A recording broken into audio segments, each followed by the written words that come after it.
मला असं स्वातंत्र्य हवं जिथे जात-पात भेदभाव नसेल, मानवी मन फक्त माणूस म्हणून जपलं जाईल, जिथे मुलगी रात्रीच्या आभाळाखाली निर्धास्त चालेल, आईबाबांच्या डोळ्यात भीती नव्हे तर अभिमान असेल.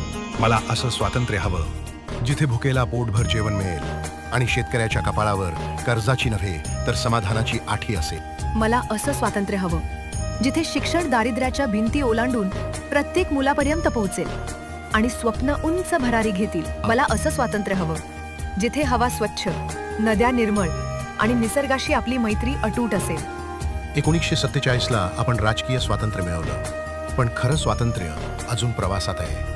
ही लढाई बंदुकीची नाही तर आपल्या विचारांची, आपल्या एकतेची आहे.